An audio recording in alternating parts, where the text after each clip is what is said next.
delivering to you on a silver platter, Mr. Ronnie Dixon.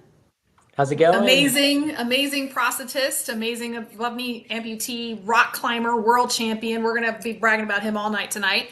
So we're gonna give you guys a couple of minutes to jump on board. I'm expecting a nice crew tonight, just based on the response I got from the text message I sent out. So Awesome. yeah, it's Yeah, gonna I'm be good. pretty excited. This will be not that we ever have too many filters on, but this should be a completely unfiltered eepisode because I have no idea what the questions are. So the first thing that pops in my head is going to be what the answer is. I No, should no. be writing. I So, should be writing a disclaimer for this whole yeah. show.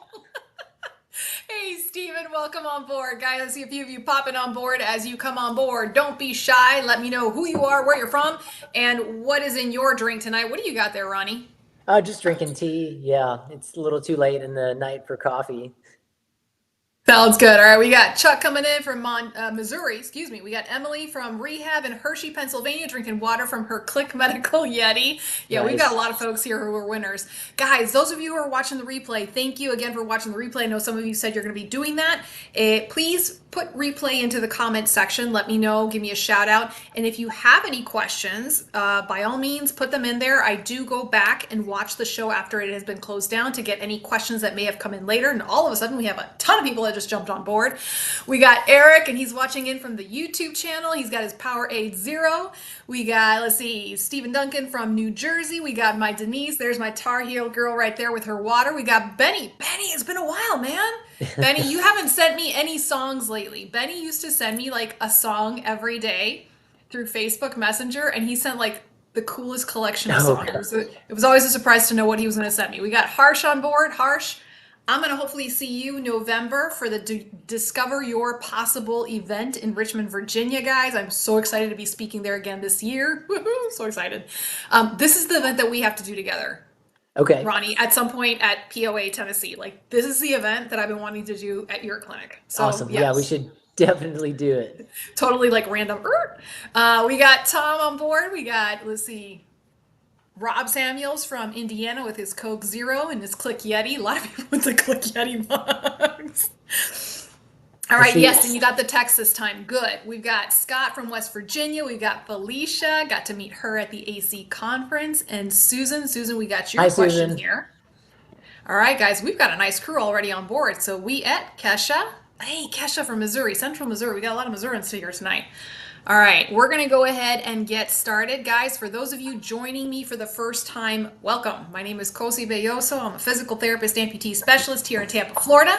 And with me from Chattanooga, Tennessee is Ronnie Dixon, prosthetist extraordinaire. So I'm going to let Ronnie introduce himself a little bit more. Oh gosh, I'm always so bad at this. No. Yeah. Um, yeah, I've been practicing, since right around 2008 was when I got into the industry, and I've had a really, really brilliant time with it. Came up at the Prosthetic and Orthotic Associates in Orlando, Florida, because they completely changed my life when I was about 19 years old, and then that's when I knew that this is what I wanted to do for my forever, and I wanted to take that really amazing technology that they have and make it accessible to more people. So I really feel like we've done that in terms of opening up in Chattanooga, Tennessee, in an area that really needed it, and bringing really world-class prosthetics to the area. So that's a little bit about me. And Kosi, you remember the Adaptive Climbers Festival that we put on last year?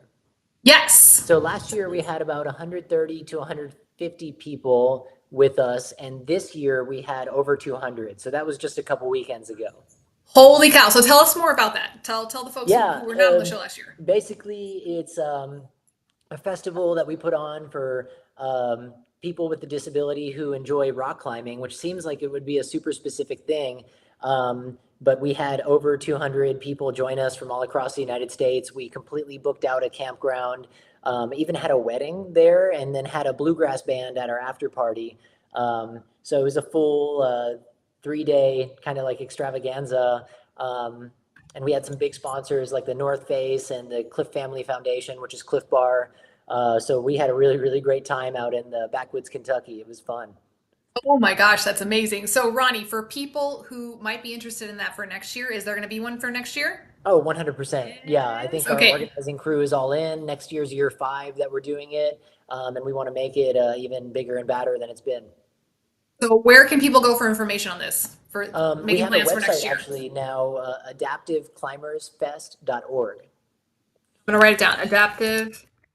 Adaptiveclimbersfest.org. All right, I put it in the comment section. Make sure I did it right. That should Did I be get it. it? That's Yeah. good.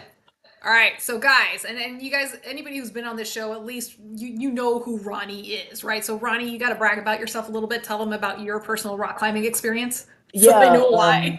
4-time national champion, 2-time world silver medalist, and yeah, finally, at 36, gonna be hitting my retirement next year. I think I'm hanging up the boots from competition anyways. Um, but yeah, like to set up a lot of these programs back in the early 2000s, and it's really cool to see everything having grown so much and people participating in adaptive climbing across the United States because of the work of a lot of really awesome people, a lot of amazing volunteers, and to have had a small part in some of that feels really good. So, and guys, that's actually how Ronnie and I met for the first time. It was actually at a rock climbing event through OPAF in Tampa. Yep. So yeah, this guy's amazing, guys. So guys, check it out, adaptiveclimbersfest.org. It sounds like a lot of fun. It It sounds like a was lot way of too fun. much fun this year. Yeah. We got John coming in. He's from Indiana, support group leader in Northwest Indiana. Guys, I always love it when support group leaders come on board on the show. Please feel free to share this with your support group members. Again, this show is for amputees, it's for their clinicians, it's for their caregivers. That is my email address right there. So if there's any questions that you have, any questions that your support group members might have, they are free to email me directly. So, guys, tonight I decided to turn the tables on Ronnie. So instead of me answering questions on the fly, it's going to be Ronnie answering the questions on the fly. I'm And into many of it. you Let's do sent it. him. I was supposed to send him a list of the questions that you guys have been sending in all week, but I didn't quite get around to it. So Ronnie's going to see what it's like to be me for Oh yeah, it'll be Wednesday. totally unfiltered. Yeah, I think I can manage to He's going to handle be it. good. It's going to be good. All right, we're going to start you. All right, here's an easy one. Here's an easy one. Sean asks, why are some prosthetists set in their ways that they don't seem to want to learn about new advances in technology? I've had the same prosthetist in 2017 and I wanted to get an adjustable socket because I change volume a lot on a daily basis. Um, since I've asked about this, there have been a lot of changes and evolutions to the adjustable sockets. So, what's up with this? That's what they wrote. Yeah, absolutely. The easiest way I would say to answer that is, that person is probably comfortable working within a certain sphere.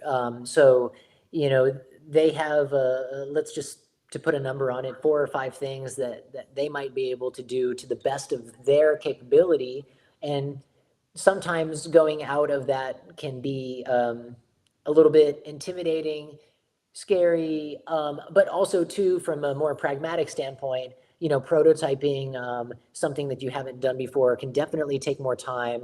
So depending on how that person's clinic set up or how busy they are, that can seem like something that's not possible. So it seems like resistance, and it's really a few factors coupled together that are kind of causing that person to respond in that way. Maybe even the fear that they might not be able to deliver to you what you are looking for, what you want, is probably the more deep-seated fear in that from the clinical standpoint. I can speak for our clinic in the sense that it's hard. Like if you were a one-person prosthetist show, without a good team behind you, something like that could really, really seem challenging.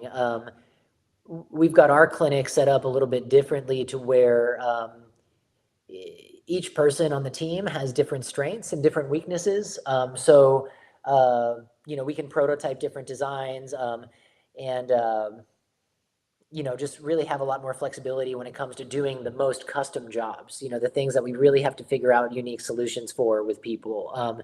But we do it as a a team of, even bringing our technicians in, a team of 6, as opposed to it just being one person who that would truly be a lot of work for, and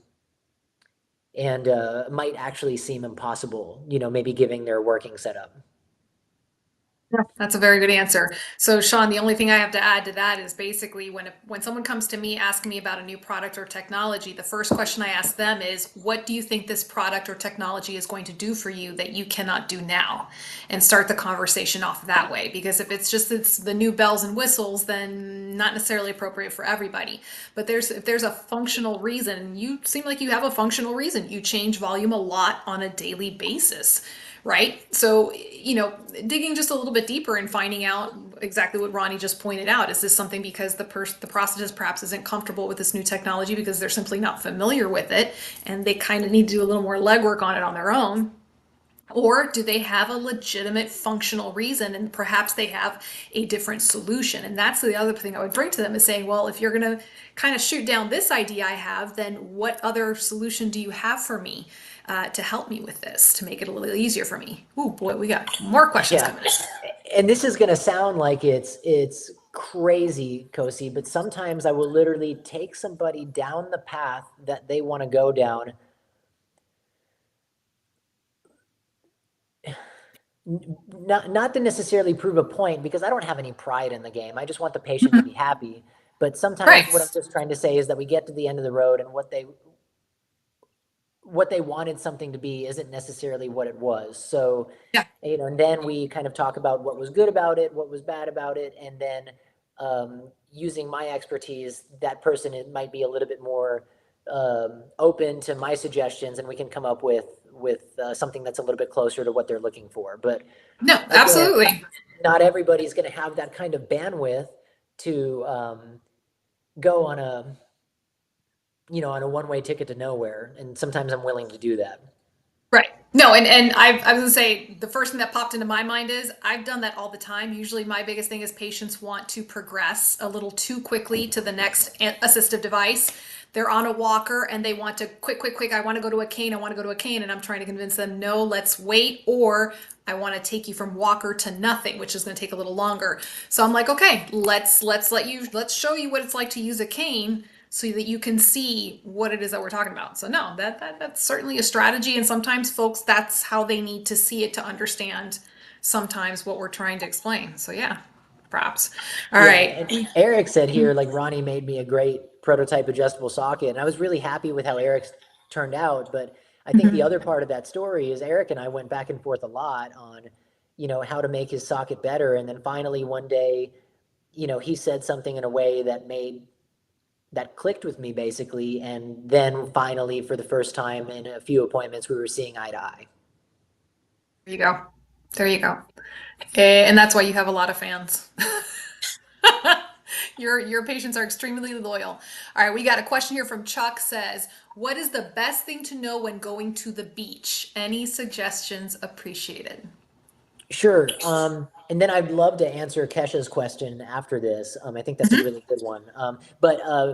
Okay, so going to the beach, things that you should know. One, oh my gosh, yeah, super simple stuff. A lot of these amputations come from diabetes, and people that have diabetes maybe can't feel the bottom of their foot. It's the peripheral neuropathy is what they call it. So remember that the sand is hot. I literally had somebody lose their foot recently because they were stepping on hot pavement and it burned their skin and they didn't know that the pavement was hot. I know the first thing that came to mind. I know it's a little, maybe not the direct. No, but that's an excellent point. Because actually, in all the times I've talked about beach stuff, I've never mentioned that, and you're absolutely spot on. Second thing is, salt water will corrode your screws a little bit, even if you put stainless in there. It's not the end of the world. I mean, if you're not needing a lot of adjustments or anything like that, it's basically just going to rust it shut. So, again, yeah, if you're not somebody that needs frequent prosthetic adjustments, that's not a horrible thing.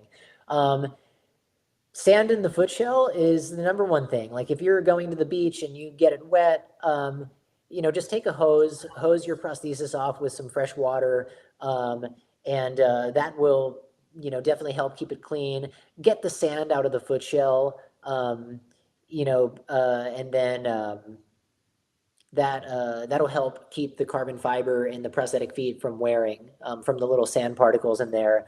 Or if you feel really uncomfortable playing with some of this stuff, you know, just set a appointment to your prosthetist office, and maybe you might have to ask for forgiveness instead of permission, but they can get it all cleaned out and all taken care of for you. Absolutely. And guys, here in Florida, that's a question we get a lot. Our Floridians, we love our beaches. So usually what I tell folks is, if you're someone who does like going to the beach, it's worth investing in what I call a beach leg. And that can be something very inexpensive. It can be an old socket that still fits you, a socket that's relatively fitting you, and a very inexpensive beach foot. I know the first one that always comes to mind is the Breeze Foot by College Park. I think it's less than $400, and it has a little spout on the bottom so you can wash it out. And again, it's a foot that's meant to be used and abused. And the Sidekicks is another one of my favorites. So if you're somebody who goes to the beach regularly, it's kind of worth just having an old leg there that you can just kind of abuse and not have to worry about it too much. Yeah, always ask your prosthetist, but like in most cases, people are actually like scared out of going out of the beach, meaning the prosthetists are saying that, oh, your prosthesis isn't for that. But if you don't have any sort of microprocessor, if you don't have any sort of computer, if you don't have any electronics, and and you're a below the knee amputee, it's a pretty safe bet that you can probably go to the beach and it'll be fine. If you have a cosmetic cover, like a foam cover or something like that, that's not a good idea, because that will never be the same. But for the most part, yeah, below the knee amputees are pretty safe going to the beach. Above the knee amputees, you want to make sure that your knee joint is waterproof, because it will ruin the prosthetic knee really quickly, like extraordinarily fast. I know from experience, because I was once 19 years old and I had a brand new total knee that my prosthetist at Shriners gave me, and we went to the beach with some very good looking ladies, and they went in the water, and I wanted to go in the water because I was 19 years old and that's what you do. And I did it. And my prosthetist was super mad at me because I completely ruined that knee. And it was definitely irresponsible of me. So Did you get the girl? Did you get the girl? yeah, probably No, not, no. I was like, Uh, might have been worth it. Okay. yeah, but anyways, so yeah, above the knee, it's definitely like more of a consideration, and you want to make sure your stuff is like good for the water. Below the knee, you can probably get away with it without any issues. There we go. Let's see. We've got Yeah, let's go Scott. to Or you wanted to Kesha's. do Kesha. Go ahead and get Kesha's Yeah, question. because this is like an awesome question. So, new sockets are necessary when medically necessary. So, what does that actually mean? In Kesha's instance, lost 70 pounds over a few months, and she's only had this socket for a few months. And yes, absolutely. Like I've done replacement sockets as quickly as 3 months, 4 months for somebody, because of a similar instance like this. Your prosthetist probably has the measurements. A doctor's visit will show that last time you were at the doctor, you were this weight, and this time you're this weight. So between the prosthetist measurements, the doctor's documentation, and then what happens when we get loose and sloppy in our socket, we start to bottom out on the bottom. We've probably rubbed some sores, or have some pain. So getting all that documented in the clinical note will basically, the insurance company can't do anything but cover it at that point. So yeah, I've done like 3 or 4 sockets for somebody in 1 year, and run that through the insurance company because it's what somebody needed medically for their specific case. There we go. Let's see. I'm gonna let you pick the next Brian. one. Brian says, by the way, my shirts rock. Thank you guys. He's the one who won the shirts on the last show with you. Let's see. Scott asks, fresh healed wound that went bad again. Ooh, after a new BK went on, guessing due to sweating and rubbing. Any way to slow the sweating in the liner and seal the wound? Hate the setback after a week. Oh boy. Okay. This happens a lot. Um, so, and specifically, this might be a case where, again, diabetes, some peripheral vascular disease is involved. I'm just taking a guess just because I've seen so much of it. So these wounds have a very, very hard time healing. Like somebody who's had an amputation, normally an amputation will heal in about 8 weeks. But in this particular case, with some of these cases where the blood flow isn't as good, that healing might take double the amount of time. So I've definitely seen it where you have some wounds that are open that really aren't that bad, but that also don't ever get better either. So we've got to keep it dry. You've got to make sure it doesn't have pressure on it, and you've got to keep it dry. So inherently, the liner is a horrible situation for it to be in, but it's also how we can fit the prosthesis best and most comfortably. So it's like this catch-22. When we're wearing the prosthesis, I generally would put on uh, essentially an undersock that's going to completely take all the moisture out of that system. We cannot let this get wet. We cannot let it stay wet. Something along the lines of that idea. And sometimes people can heal simultaneously while wearing their prosthesis, but always it's a completely, we've got to have good communication, because if that's getting worse, then we probably need time out of the leg. And that's, I've had some people have to wait 3 or 4 months for that to happen. And same, it's just very dependent on the person. It's either A or B. It's either needs time out or it just needs to stay dry. And you never know which one it is. Yeah, and I can tell you, Ronnie, anybody who walks into my clinic with a wound, if they are diabetic or peripheral vascular disease or anything but in the tip top of health, I make them stay out of the leg. And that's just me working years of wound care. And again, because of the delayed healing process. And then also, guys, and this happens a lot, and Scott, it sounds like this may have happened to you. And this is for folks with diabetic and vascular issues, and even folks who have no vascular issues. Whenever your wound is healing and you have that new, it's called re-epithelialization, fancy word for just new skin, that new skin is delicate. It takes time for it to mature, right? So it might be closed, the wound might be closed, and you might have that nice little pink skin there, right? That's a little different color, but it's going to be more sensitive. So what happens a lot is folks will say, well, it's all closed, so they put the liner back on, they put everything back on, and it frictions up in no time, and boom, you got the open wound again. So one of the tricks I had is one of my runners, actually, he had a particular spot on his leg, and he was perfectly healthy, like no issues or anything. We used just a little bit of Tegaderm. And when his skin was healing and completely closed and he wanted to put his socket on, we put a little bit of Tegaderm on it and then just kept checking it over and over again. But yeah, guys, when it comes to the wounds and what Ronnie said, prevention is key. Once that wound is closed, you really need to be on it like white on rice with your prosthetist to figure out what caused that wound in the first place and to make sure it doesn't keep happening. When it comes to sweat, Scott, I have done so many videos, and yes, I am shamelessly plugging my YouTube channel on this one, on sweat management, skincare, you name it, I've talked about it. Go to the YouTube channel and flip through those videos, and you're going to see a lot of videos on sweat management and things like that. Go I ahead. think we've got a few questions here we can rapid fire. Emily says, do you put new amputees on a wearing schedule when they first get their prosthesis? That's what they're having me do at rehab. Sometimes it comes down to the physical conditioning. You have some people that are ready to rip, and their body can handle the demands of walking again. Other people, if they were to wear the prosthesis for more than an hour at the beginning, it might destroy them. They might have to take like 3 or 4 days off. And that's what we want to avoid. I don't want to hold anybody back with the wear schedule, but I also don't want anybody to be out of their prosthesis because we're just going to lose more time at that point. We're not going to be able to build our base up little by little. So it's very situational.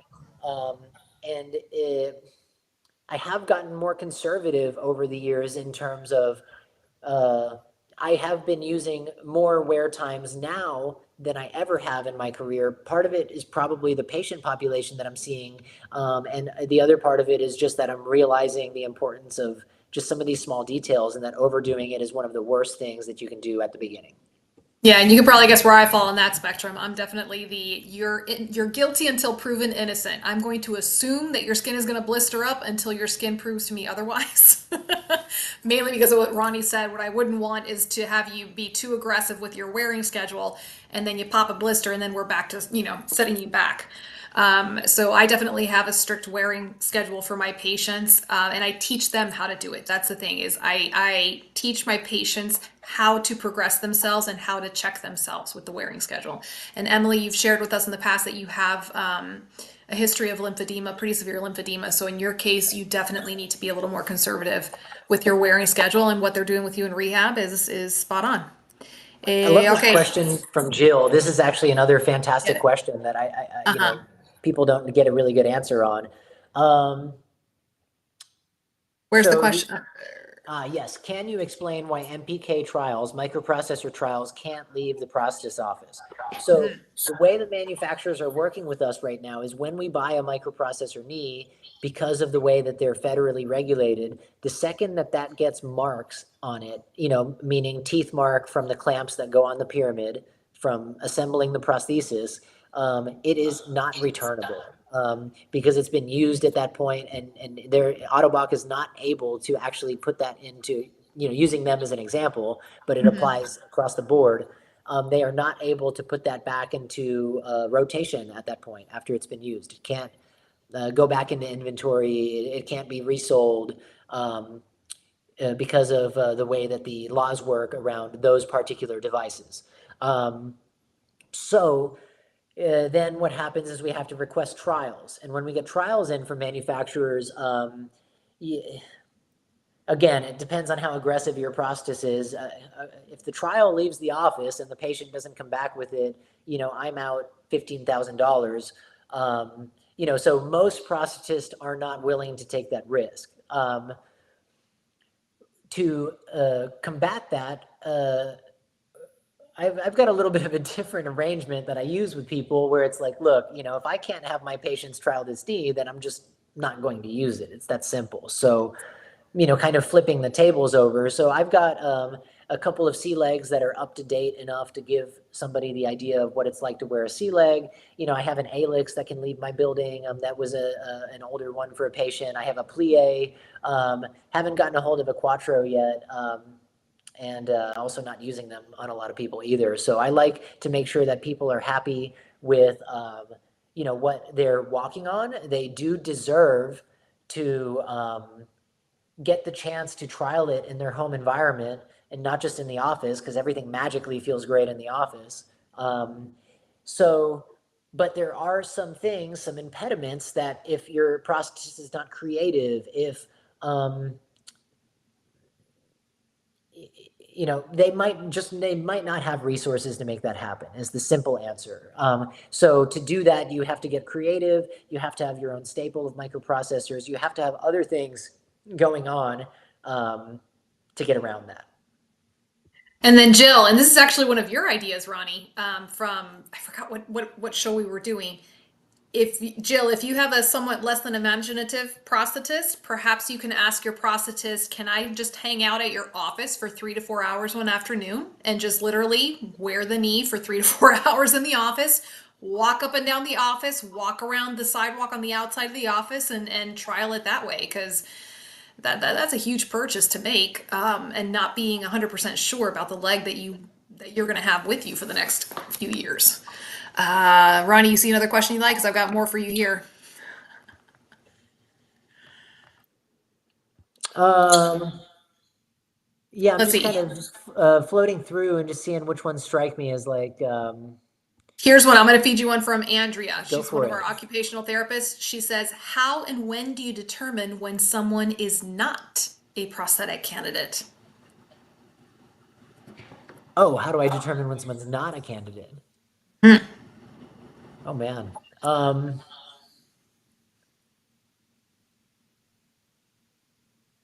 right, yeah, this is going to be a different take probably.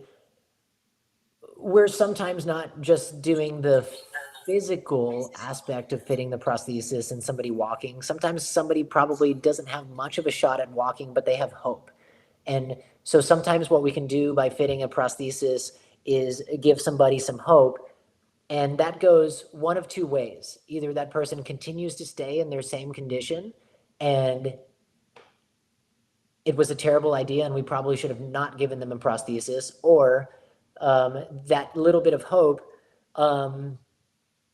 allows them to achieve some things with that prosthesis that they weren't able to do previous. And so I don't have a crystal ball. I don't know what the future looks like for somebody, but I just know that from a human and from a physical standpoint, as long as providing somebody a prosthesis is not going to cause harm in some way, like it's going to be physically dangerous for that person to have a prosthesis, whether it's with wound healing or, you know, lack of support in the home or something like that, or with physical therapy. I think everybody is that is an amputee, is entitled to the opportunity to have a prosthesis, is personally what my take on that is. And that might be an unpopular take, but. No, not at all. I mean, I think a teacher said this, a professor said this once, is if it in any way will improve the quality of life of the individual, then as a clinician, to advocate for that. I can honestly say the few times where I'm just like, it is inappropriate to give a prosthesis to a particular amputee is someone who is completely bedbound. And I've seen that happen on occasion where a prosthetist was called in and the patient was not only bedbound, but they weren't even very cognizant to fit someone with a prosthesis there. And in that case, there just wasn't a need. But I've seen some folks who are really low mobility. They just get a very simple prosthesis done just so that they can have something to stand on to transfer. And again, that is quality of life. That could mean the difference between someone being able to get out of bed with minimal assistance versus being carried out of bed. So yeah, there's very few cases where I would say not to try a prosthesis at all, case by case basis. Do you see anything else, Ronnie? Yeah, I mean, there's definitely a lot of stuff. We could rapid fire. So to David Franklin, I love my adjustable BOA socket. However, it loses suction over time when I sit down in a car. David, you got to go see your prosthetist and just make sure that valve is working and make sure the design's working. And just let them know that it's not working for me and we got to get this fixed. There's not one specific thing I can take out of that. Going up a little bit, Ryan says, don't they offer a loaner when under warranty? Yes, you can get a loaner of a microprocessor knee when yours is under warranty. Most microprocessor knees have to go back for service at 1 or 2 year intervals, depending on the brand.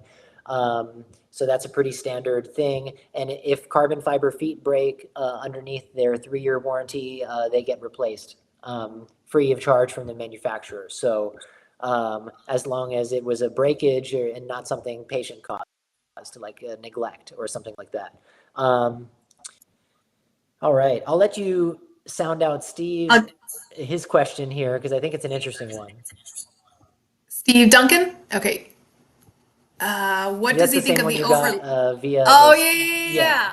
So interesting, Steve. Like Ronnie and I were kind of chatting about this. So Stephen was asking about a new product that seems to be out, and it's called some sort of overlay that goes over the liner, and it's used in place of adding socks. And you fill it with the volume. It has like bubbles in it, and the image I get in my mind is like that bubble wrap paper.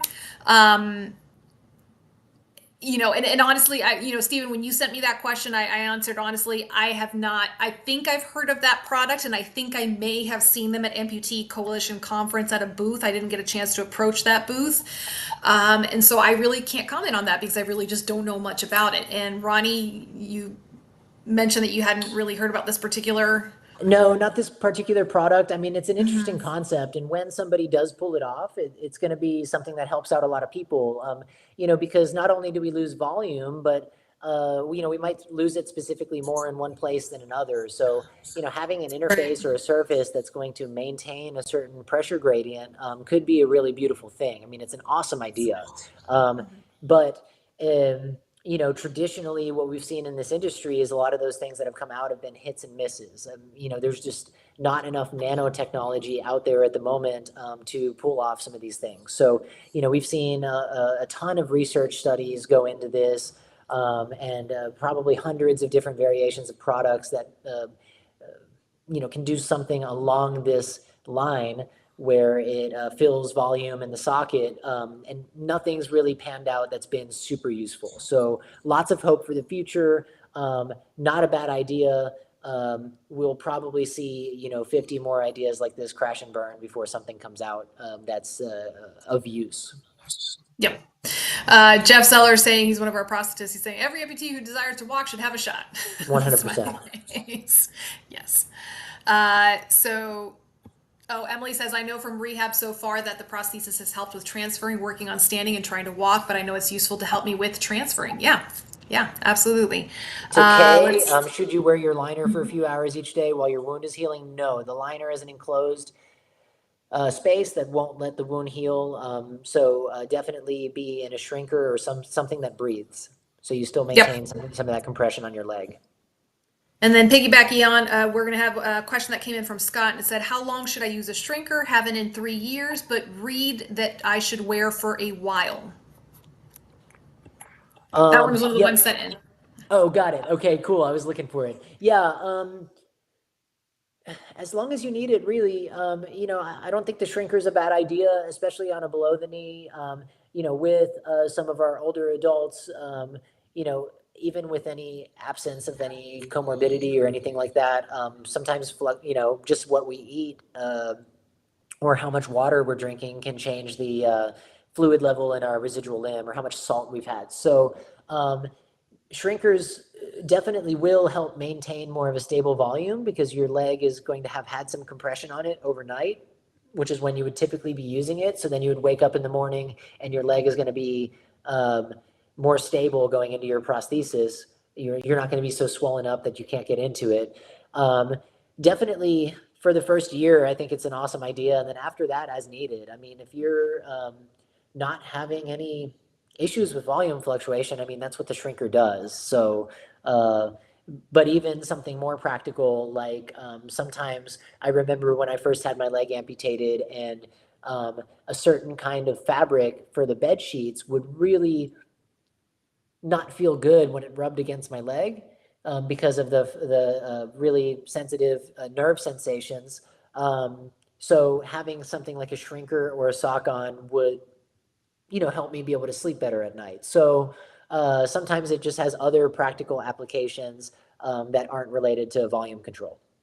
And that's something I've heard too, especially a lot from my below the knee amputees who have a lot of they have a very fleshy residual limb at the very end, a lot of soft tissue, and they just like that compression at night so they don't feel like it's flip-flopping around. Yeah. So yes, but yeah, the shrinkers for me, I love shrinkers. Guys, I think it's just a great way just to kind of keep, like Ronnie said, the volume management of your limb. Also, for those of you who travel, that's something I kind of always say, have a shrinker on hand because you just don't know if when you're going up in a plane, if your limb might start to swell or anything that might happen. It's always nice to have that in your suitcase just in case you need it there. Yes, Jeff, this compression helps with many issues. Absolutely, right there. Let's see. Joan is asking about the BK socket when the prosthetist puts an inward dent just below the kneecap. They told me it was to support the kneecap and that they do it on all BK sockets. This is like prosthesis 101. Yeah, 100%. So yeah, on a below the knee socket, typically there is some form of an indent underneath the kneecap. That is to the patellar tendon, which is what that is one of the weight-bearing surfaces in the prosthesis. So how aggressive yours is just depends on the design that your prosthesis is doing. But the idea is that between the very, very back wall in the socket and the patellar tendon right here, they'll create front to back stability and then kind of help hold you up off of the bottom if you get that measurement just right. That was the original kind of like, let's call it the 1970s way of doing it when there was only P-Lite and only certain materials to get the socket made. The principles still hold today, but what's happened is we've done a lot more total surface bearing designs. We've found different ways that we can disperse the pressures in the socket so that that patellar tendon doesn't have to be so aggressive under that kneecap. This shouldn't be confused with general bad trim around the kneecap. about a third or a quarter of somebody's kneecap is actually encompassed in the socket designs that I do. But because of the way that it's designed, they shouldn't feel it. So if you're feeling like you're getting pressing around your kneecap, if you're getting pinched or impinged on, that is a design thing that should be able to be fixed by talking to your prosthetist and letting him know. And trimming it, making it wider, making it more open isn't always the answer. Sometimes just making sure that all of those curves are opened up just the right way, as opposed to just making it wider, losing stability, losing control. There's different ways to go about it. So sometimes, yeah, that's kind of just what all that looks like. Go. All right, we got Pat saying, hi from upstate New York. Kosi and Ronnie, are there organizations out there that can accept gently used prosthetic devices that could be passed on and used safely by those in need? Yeah, I know two off the bat. Go ahead, Ronnie. Oh, for it. Okay, so first one, Pat, Range of Motion Project. I love Range of Motion Project. They have a clinic in Guatemala and one in Ecuador, where it's an amputee outreach clinics. I was able to go to the one in Guatemala a couple of summers ago, loved it. So that is one organization there. So I'm just going to type that in. And if you just Google them, Pat, you'll find their name, you'll find their website, contact information, and they can direct you on how and when. And I think there's another company, is it called Penta? I'm not sure Medical about them. recycling? We've worked with Limbs for Life here in the United States, and they take some of Limbs the for gently Life? used prosthetic Okay, so components. let's put Limbs for Life. And guys, like I said, Penta Recycling. I think I've heard of their name, guys. I've never worked with them before, so I don't know. So you'd have to kind of Google but search that name up. I think I've kind of seen that.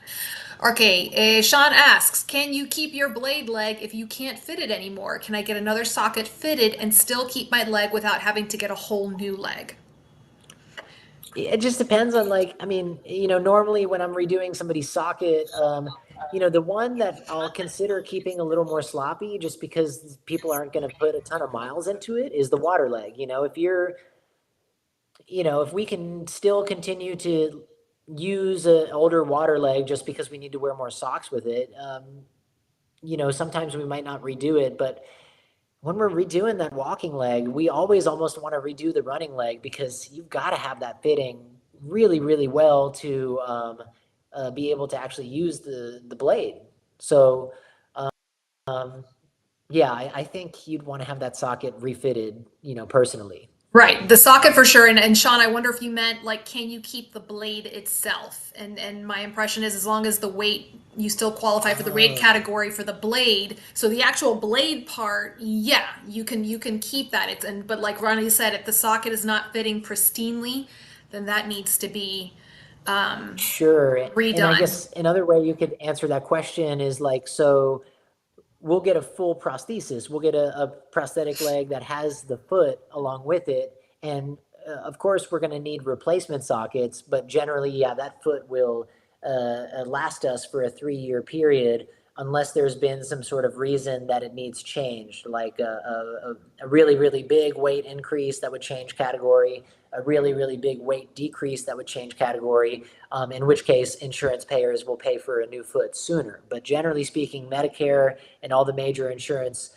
providers, if you're in the same activity level and if you, haven't had any major changes in weight or physical condition, yeah, we're going to, expect that foot to make its 3-year mark.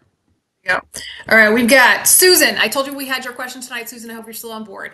Susan says, please address concerns of the aging above knee amputee, those over 70 years of age. We could do like 3 shows on that, but Yeah, for sure. like 2 minutes to answer that. Okay. Boom. I mean, no, the short answers are the best sometimes. Okay, so on the aging above the knee amputee, the first practitioner that helped me out was reaching his later years and as a short above the knee. I think the main thing is just for someone who's younger, it would be keeping the long view, just knowing that what you do to your body today is going to, possibly come back to, bite you a little bit later. So for I transitioned this question a little differently than I wanted to, but for someone who's 30 or 40 or and above the knee amputee, I'd be careful with the things that you're picking up off the ground. I mean, we've lost a major part of how we lift with our lower body, with our legs. So a lot of people tend to dump that straight into the back, into the lower back. So things that become important really early on is learning a good self-care. So, and I'm not talking about physical therapy. I'm talking about things like stretching, like making sure we get warmed up before we do anything physical, learning good technique with the prosthesis so that instead of dumping any excess pressures into our lumbar spine, we're using our musculoskeletal anatomy the proper way. So now what does this, what does this mean? Let's say we're already 70, like we've got here, like same, you can adopt these principles at any time. You are going to be working from behind a little bit because the things that happen when we age is our body is a little bit less resilient.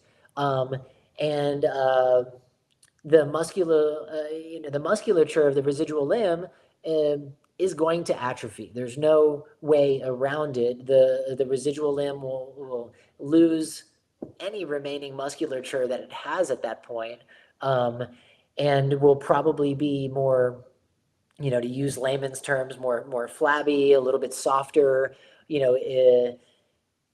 but that being said, all is not lost because the one thing that creates resilience and creates more strength is training. So that training is going to look different than it does for somebody that's 30 or 40. But now these are the things, by establishing really good habits, by stretching, by doing some physical activity, these are going to be the things that set us up for success, to be strong when we're 75, to be strong when we're 80, to be strong when we're 85. We all will reach a point where our physical capacities just continue to diminish. But training and consistency and good habits are going to be things that help get you, from A to B. Ideally, those are starting with the younger amputee. But if you are 65, 70, and want to make it as well as you can with your prosthesis, those things can't be understated enough, and they have to happen daily at that point. They can't just be sometimes things. Like I stretch once a week, and that gets me by. In my 30s, when I was 20, I could get away with not stretching. When I'm 40, I'm probably going to have to stretch twice a week. But it's just the self-care has gotta be there. Yeah, no, absolutely. And guys, it also boils down to have that team. As we age, we need more of that village around us. So that involves not just your good prosthetist, it involves your physical therapist, because your physical therapist, that's what our career center's on, is helping the aging human body in all stages. So you sounded like a PT there for a little bit, Ronnie. More an athlete. I mean, yeah. So I wanted to respond to a question from Jeff. Sean says, when you're 50, it's 3 times a week. Yeah. Y'all are killing me. Y'all are killing me. You guys got to do fitness every day. Come on now. All right. Yeah. And Jeff said, hey, 1970s principles still work when the limb volume decreases. Absolutely. Yes. Like no shade towards anything that's been done in the past. Everything that our industry has done together, I always like to use the term standing on the shoulders of giants, like because all of this body of knowledge exists, our practitioners of today can be successful without having to prototype, without having to do all those things for the first time. So, we're always moving forward off of the generations that came before us, and we're really thankful to have that knowledge. And certainly, I think all tricks are always in play. It doesn't matter whether it's a 1960s trick or a 2010s trick. When you're making a prosthesis, you have to get creative for people, and you have to have a really big bag of things that you tap into. And you want to hear 1970s, Jeff? Come here, I'm going to show you something. This book, all the therapy protocols that I use, guys, have been in use by physical therapists since the 1960s and the 1970s. And the reason is because they work. They work. Okay, and it's the basic foundations of the training of the human body, right? So the foundations are still there. Susan, you asked about stretches that can be done. So yes, I am shamelessly plugging for just a moment. Guys, there's the Strong Body link for the Strong Body program, 150 exercises for above the knee and below the knee amputees. Ronnie has this program in his clinic that he's going to be giving out to his patients. And there's books and there's 150 videos, and it includes a whole section on flexibility and how to approach your flexibility. All right, let's see. We've got good. All right, you look at those questions. I'm going to find you a question in here. Go for it. One person texted asking, when's the next hiking trip? I'm not sure if that's an inside joke or maybe they were referring to the rock climbing festival instead. Unless that was Eric. Yeah, Eric and I have been Probably hiking Eric. before, and That's so probably if that was Eric. I don't know. Anytime you wanted to, just tell me where we're going, and let's put some miles in. Or if that's somebody else, if you're ever in Tennessee and want to get a good walk in, I know tons of really good trails, so I'm pretty easy to find. There we go. There we go. And we've got, let's see. Okay, the same person who asked about that overlay product, they had their second question, which is a good question, said, what's a good suspension system for a BK that does anywhere from 15 to 20,000 steps a day? Wow. What would be the best suspension system or best leg for somebody that does that much? All right. Without having the context of a below the knee or above the knee, which is fine. It's Below not a the big knee, deal. below the knee, below the knee. Oh, cool. Yeah, feet, you're just going to want something that's like really responsive, because your body's going to get tired after 15,000 to 20,000 steps. I've had those kind of days, and you definitely don't want to be lugging around a brick the whole entire time. So, on the foot end, I mean, Suspension personally, system. there's really Sorry to interrupt. They were asking about the suspension system too. cool. I'm gonna skirt around that one a little bit. I mean, Okay. everybody, I'm no stranger, to the show, and people know that I love suction and systems that fit the residual limb really intimately. But that being said, I know other practices that exclusively do pin sockets, and their patients do really well and run marathons and things like that. So again, I'm gonna bring it back to really, really good design, really, really good fit, and you can do those things in either. That being said, for me, I'm have and always will be a really big fan of suction, custom liners and systems that fit the residual limb as intimately as humanly possible. There we go. Reggie snuck on here. Did you catch him? Reggie, if you're still on here and you thought you could sneak on here and he said, we got to get Kosi climbing Kayambe, what is he talking about? Man, Reggie. It sounds like a pretty good idea to me. Reggie, you You've know I'm been going to doing all call you that out. running. You got to put it to use, Right? Okay. Let's see. You keep looking. I'm going to keep looking. Phantom Yeah, Sensation. so Oh, go ahead. Go ahead. from Jill here, how common a situation is fitting an above the knee in a socket who has a significant prominent femur bone with little to no soft tissue and muscle padding distally? It definitely happens. In both below the knees and above the knees, sometimes we will see things that seem very extreme, but are fittable. Absolutely, 100%. So sometimes it just takes a little bit of creativity. One thing that helps with the padding distally is obviously the liner. And then if we have an atypical shape and no padding distally, we can do a custom liner, and that can really help us get a nice foundation that we build our prosthesis on. Me personally, I have a very skinny and pointy residual limb. So I don't have any padding down there. Like I can touch the bottom and feel my bone. Having a properly fitted liner really, really helps to be able to evenly distribute more pressure on the bottom. Definitely was in situations where I was getting broken open from my ambulation and from socket fit because of that exact situation. Let's see. Oh, there was one about a total hip replacement. Have you had any experience with above knee amputees who have had a total hip replacement, had an anterior approach done on the residual limb itself on last Friday? Any other exercise triggered towards that for recouping? Most of mine I consider I have a meat knee. So you got one part of that question, I got the other part. Go ahead. Yeah. So I heard the part of, have we had anybody that's had a hip replacement? Yeah. Yeah.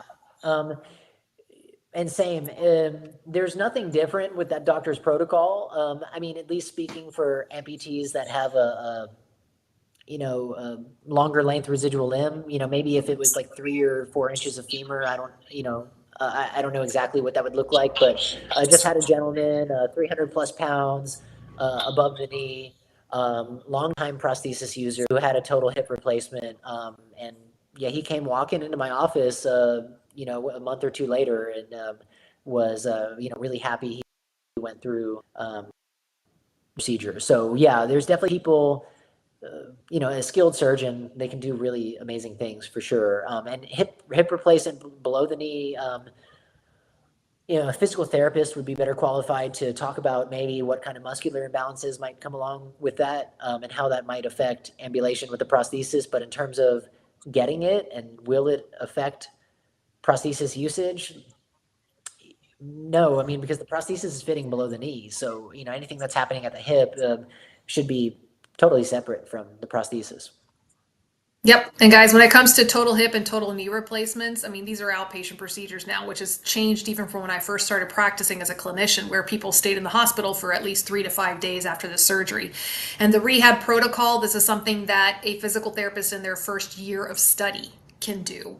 So that's the good news, because it's fairly straightforward rehab protocol, and it's basically you put in the time, you do the rehab protocol, you get your strength back, and you'll do well.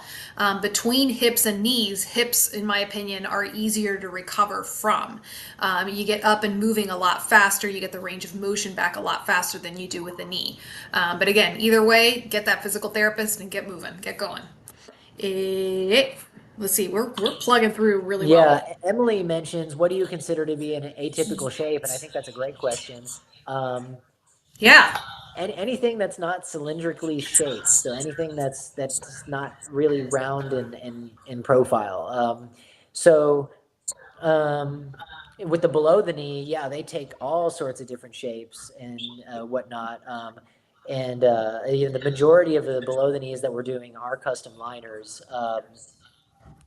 And the above the knees, typically because it's just thigh tissue around, one long bone, which is, we're doing those in a lot of off the shelf sizes. But then knee disarticulation, we're doing completely custom because we want to make sure that the condyles have enough room to breathe, down at the bottom because of the anatomy.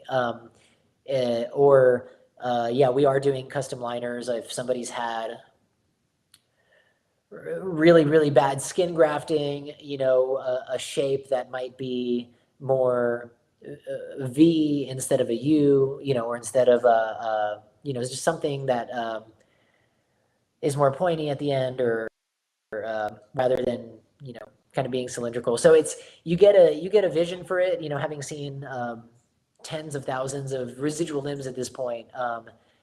It's a little hard to describe without like a photo lineup, but There you go. And let's see, Van Gregory says, so speaking as a 60-year-old bilateral BK, it's not my imagination that if I miss 2 days of not stretching, it seems like I've locked up and have to start from scratch. Yep, it is not your imagination, and definitely those hip flexors are a big culprit right there. While Ronnie's looking for a question, there is one thing I wanted to address. I had a viewer this week, that obviously I will not be naming names or anything. They sent me an email, and this particular viewer said that they've been watching the show. They've never commented, and that's fine, guys. This is not meant for, some folks just like to watch. And they mentioned that they haven't told their loved ones yet that they've had an amputation, and that they have been covering up and haven't been saying anything, and they're not sure what to do and how to progress with that. So if that viewer is watching tonight, and then for anybody who's perhaps going through something similar, definitely want to encourage you to get support and help. And I'll speak from personal experience on this one, guys. I'm a breast cancer survivor myself, and it is something that turned my world upside down when it happened. It happened when I had four, I still have 4 young children, but they were very young at the time. And one thing I learned as a patient is that healing is a lifelong process, and it's not something that can be done by yourself. So if you don't feel like you can turn to your family for support, I would highly, highly encourage you, please go seek out some help, whether it's from a support group, whether it's from another amputee that can refer you, a social worker, a member of the clergy. And somebody who helped me was a very trusted priest in my parish. Just find someone to help. This is not something that you are meant to go through by yourself. So if that person is watching this evening, I would encourage you to do that. So, all right. Ronnie, did you find another question? We've got a lot of really good questions. We need to do more shows. Okay. Kay asks, what stretches and exercises do you recommend while your residual limb is healing? Are they in your book? Yes, Kay, they're in my book. I'm above any amputee. I'm 4 years out from amputation and know that I'm losing a lot of muscle. I haven't worn my leg in these weeks now. Guys, when it comes to exercises, and I'm not going to take away from Ronnie's show because this is Ronnie's show today, it's 2 steps forward, 1 step back, right? Depending on what point in your life you are will determine your fitness level. Some of you have been out of your amputation for years, but you might still be at a beginner level when it comes to your muscle strength, flexibility, range of motion, balance, and coordination, right?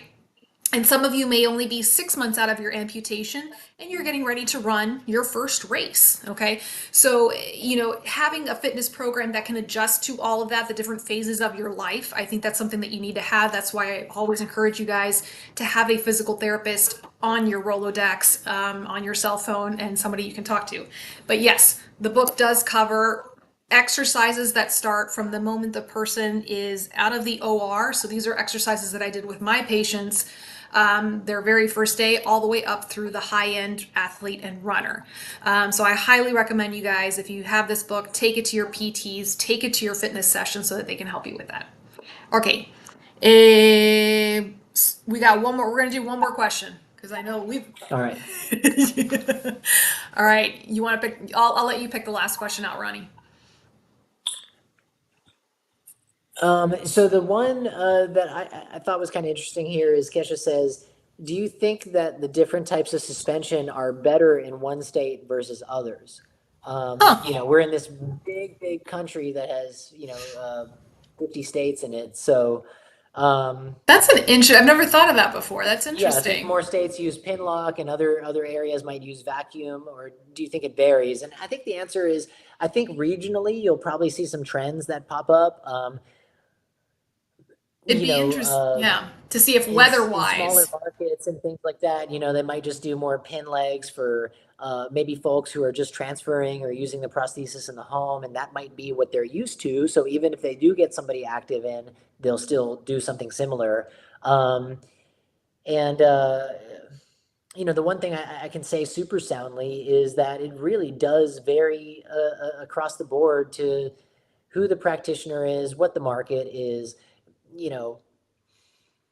In more dense and populous areas, you're definitely going to get more traffic coming through, and somebody who's seeing more cases is probably going to have more experience when it comes to fitting somebody. But that being said, I mean, we talk about a smaller market. I know a practitioner that works in Arkansas who I've heard excellent things about, and he's in the middle of nowhere, but people will go to him because of his reputation. So even that kind of catch-all doesn't do it in every case. So when you're looking for a practitioner, you want someone who's practicing at a level where they're seeing lots of cases. They have different options, and they're in a system where they can provide you those different options.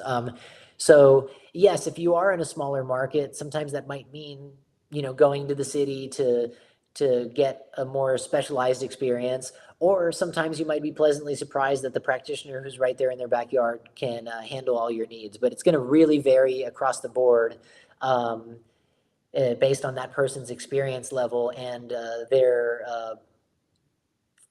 ability to work with you. So that's why, we've talked about it in our other shows, going through the interview process, coming to the table with some good questions. And you want someone who isn't going to be a dictator with your prosthesis, but that's going to work with you on, listening to your concerns, educating you on the things that they can provide for you, and being it's a 50-50 partnership. I have to do the work, the patient has to do the work, and together, when we both work together, things have a really good chance at turning out well.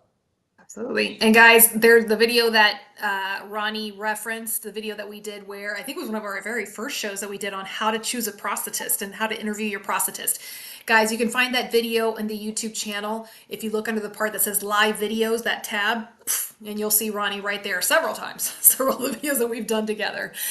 Last question. This one I promise, last question, but I like this one. Arturo asks, is it hard to fit a double below the knee amputee who is also a double knee replacement?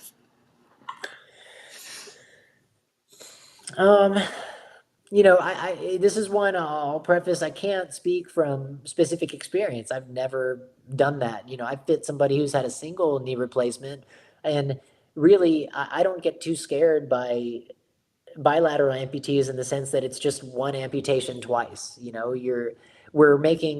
have a whole show where we talk about the bilateral considerations, but we're making some different allowances, but for the most part, we're still fitting a socket. We're still providing alignment that is unique to that side, because sometimes somebody has bilateral amputations and both limbs can't be more different than the other. And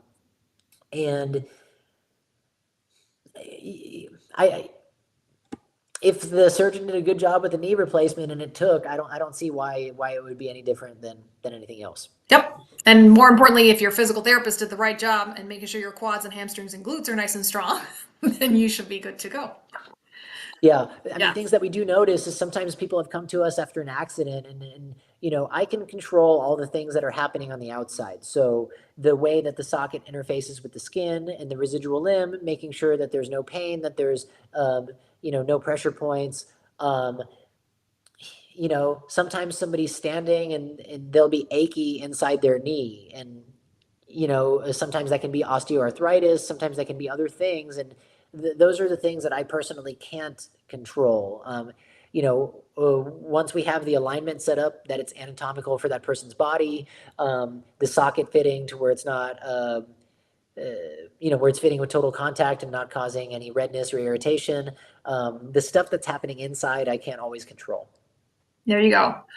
Oh, okay. Sorry, Ronnie. One more. Susan asked, what liner would you suggest for someone who has an invagination on the residual limb?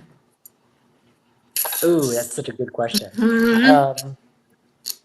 Okay, invagination, everybody to some degree has some form of an invagination on their residual limb. Sometimes there's multiple, and they can take all different shapes and forms. For me, it's what does that invagination do when the liner is rolled on? Sometimes it can pinch together, in which case, we had one patient whose invagination was rubbing on itself in the liner, so we just used a little bit of A&D ointment, almost like a boxer would put Vaseline on their eyebrows so that when they get hit, it doesn't split their skin. Yep. Same thing. We would use a little bit of that in the socket to make sure that that person's invagination wasn't splitting on itself, and that worked out really well. Sometimes if that invagination creates a more complex shape, it could be a good indication to go for a custom liner, so we have a surface that's fitting on top of that as well as it can be. But it's all, what kind of shape does it make when something goes on it? It's not necessarily what does this invagination look like when there's nothing on. So,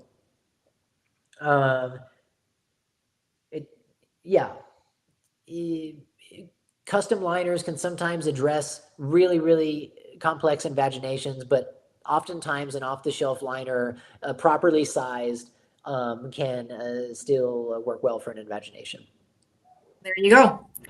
All right, guys. We have tuckered out, I think, Ronnie here because it's a lot of questions. And guys, I know there are some questions here that we did not get to this evening due to time constraints. But I will try my best to answer some of these questions on my own next week. God help me. But guys, I do want to take this chance to say a very heartfelt and sincere thank you to POA of Tennessee, Ronnie's Clinic. This is 2 years that you have supported the show, and I cannot tell you how grateful I am to have your expertise and your support for the show. So, guys, this is the last show for 2023 with Ronnie. I always hate saying that part. But guys, show Ronnie some love. Visit his website, Prosthetic and Orthotic Associates of Tennessee. He is also on Instagram that he's gonna appreciate all the new follows for tomorrow morning. So guys, Oh, for there's the sure. handle on Instagram. So go, please show your support, show your gratitude, because it's sponsors like Ronnie that help keep this show going. So guys, with that being said, we're going to say thank you. Thank you for letting us be a part of your lives this evening. And I will see you all next week. Same bat time, same bat channel. God bless, guys.